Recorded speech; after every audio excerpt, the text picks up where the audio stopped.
vamos a realizar un ejercicio relacionado con el tema de datos agrupados, que es de alta importancia y amplio uso cuando se manipulan datos correspondientes a variables cuantitativas continuas. El enunciado dice lo siguiente: se presentan las calificaciones para un grupo de 25 estudiantes en un curso de geografía.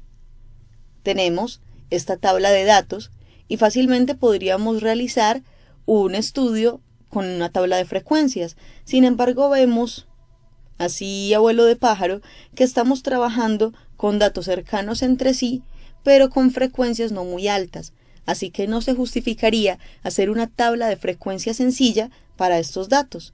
Entonces optaremos por agruparlos en intervalos de clases.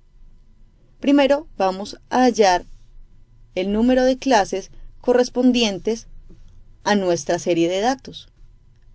Según el método Sturges, se aplicaría la siguiente fórmula: k es igual a 1 más logaritmo base 2 de n, siendo k el número de clases y n el tamaño de nuestra muestra. El ejercicio nos indica que estamos tratando con 25 estudiantes, o sea que n es igual a 25. El logaritmo base 2 de 25 es igual a 4.64, más una unidad que se suma. Según la fórmula, obtenemos 5.64 intervalos. Ya que esto no es posible, truncamos el número a 5. Se aproxima la cifra de intervalos al entero inmediatamente anterior. Ahora, el método raíz de n aplica en este caso, ya que estamos tratando con una muestra relativamente pequeña. Entonces, el número de clases es igual a la raíz del tamaño muestral. La raíz de 25 es igual a 5. Hasta el momento, hemos coincidido con los resultados que nos ofrecen el método Sturges y el método raíz de n. Pasemos ahora al método empírico, que nos indica que el número de clases debe encontrarse entre 5 y 20. Asumiendo los resultados anteriores, tomaremos el número 5 como nuestro número de clases a emplear. ¿Qué sigue ahora? Sigue la determinación de la longitud de los diferentes intervalos. ¿Cómo se halla la longitud de un intervalo si no conocemos los límites del mismo? Nos basamos en el intervalo más grande de todos, es decir, nuestra muestra completamente. ¿Y quién nos indica cuál es la longitud de la muestra? El rango. El rango lo estudiamos cuando trabajamos las medidas de dispersión en videos anteriores. Les recomiendo que vayan y lo vean para que puedan contextualizarse mejor. Ahora, el rango de nuestra serie de datos pasa desde el número más grande de datos posibles hasta el menor. El número más grande de datos posibles en esta escala de calificaciones es el 5. Creo que mencionamos inicialmente que la calificación va de 0 hasta 5. Entonces, el valor máximo de nuestra serie es el 5 y el valor más pequeño es el 0, porque es la escala posible de calificaciones. Entonces, el rango de datos está en 5 unidades, ya que es la diferencia entre el máximo y el mínimo posibles. Ahora, vamos a determinar la longitud del intervalo, que es igual al rango sobre el número de datos. El rango, ya lo hallamos, que es igual a 5, y el número de clases disponible es 5 también. Entonces, 5 sobre 5 es igual a una unidad.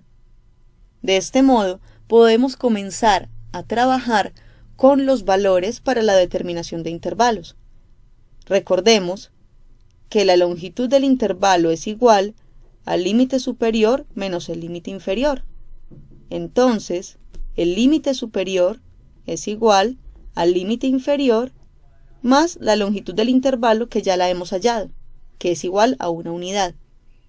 Para el primer intervalo, el valor inicial o el límite inferior es el 0. Sumándole a esto la longitud del intervalo, que es 1, nos encontramos con que el límite superior del intervalo es 1. Pasando al segundo intervalo, recordando que los intervalos son consecutivos y están unidos entre sí, asumiendo las mismas fórmulas, definimos el límite inferior como 1, y si le sumamos la longitud del intervalo, el límite superior es igual a 2. Para el tercer intervalo, límite inferior es 2, más la longitud del intervalo que es 1, el límite superior es igual a 3. Para el 4, límite inferior que es igual a 3, más la longitud del intervalo que es 1, nos encontramos con el límite superior igual a 4. Por último, límite inferior igual a 4 para el último intervalo, más 1, que es la longitud del intervalo. Esto es igual a 5. Vemos que el rango nos indica los valores mínimos y máximos que puede tener este sistema. Entonces, el límite inferior de nuestra serie de datos corresponde con el límite inferior del primer intervalo. Y el límite superior o valor máximo de nuestra serie de datos corresponde al límite superior del último intervalo. Pasemos ahora a organizar los intervalos en una tabla de frecuencias. ¿Cómo vamos a definirlos? De la siguiente manera. El primer intervalo comprende los valores que van entre 0 y 1, según acabamos de hallar. Entonces, nuestro primer intervalo comprende todos los valores que van entre 0 y 1, incluyendo el 0 e incluyendo el 1. El segundo, los valores que van entre 1 y 2. Pero como este intervalo ya contiene al 1, porque está cerrado, el que sigue debe ser abierto. Esto va desde 1 hasta 2. Y este intervalo comprenderá también el 2. Vemos que el primer intervalo es cerrado, este segundo es semiabierto, porque es abierto en 1, pero cerrado en 2. Cuando este valor está cerrado en este intervalo, el intervalo que sigue debe tenerlo abierto, es decir, este intervalo contiene al 2, entonces el que viene comprenderá los valores cercanos a 2, superiores a 2, pero no iguales a 2. Tenemos entonces otro intervalo semiabierto que va desde 2 hasta 3, 3 cerrado. El que sigue va desde 3 abierto hasta 4 cerrado. Y por último, el que va desde 4 abierto hasta 5 cerrado. Ahora sí, podemos hacer el conteo de datos y establecer nuestra tabla de frecuencias para datos agrupados. Comencemos con el primer intervalo, que va desde 0 hasta 1. Tenemos un dato, dos datos, ¿algún otro? Sí, 3 datos.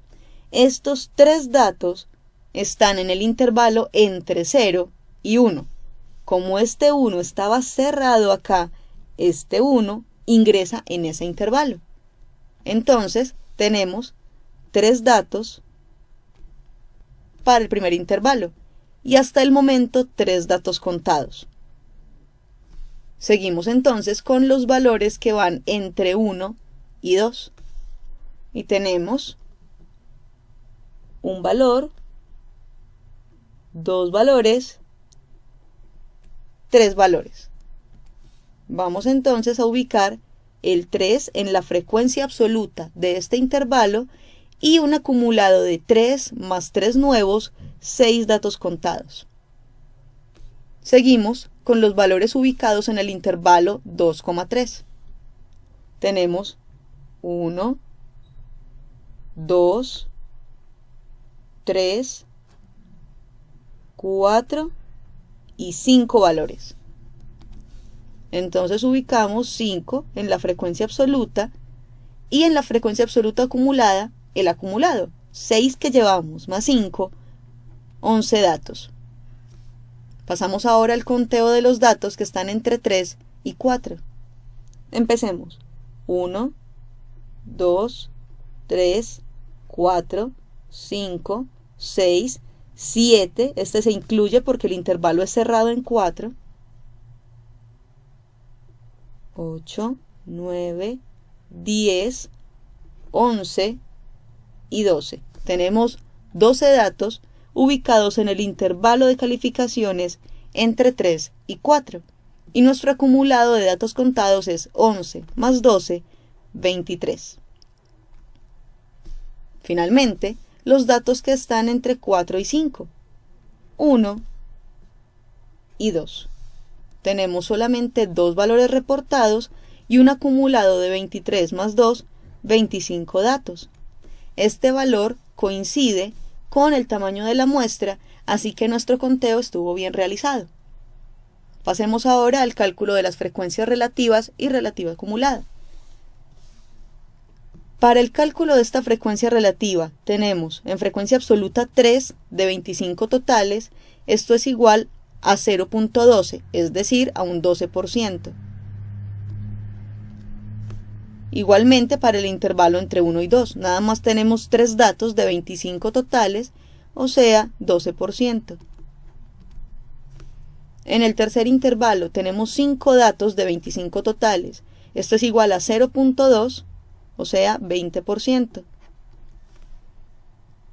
En el cuarto intervalo, de 25 datos, 12 están ubicados en este intervalo.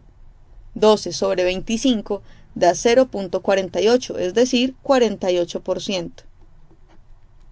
Por último, el intervalo comprendido entre 4 y 5 solo contiene dos valores de 25 posibles. La relación entre estos dos, 2 sobre 25, me arroja un valor de 0,08, es decir, 8%. Vamos a ver si esta relación está bien establecida a través de la frecuencia relativa acumulada. Inicialmente tenemos un 12%, sumamos ahora 12 más 12, 24%, 24 más 20, 44%, 44 más 48, 92%, y 92 más 8, 100%.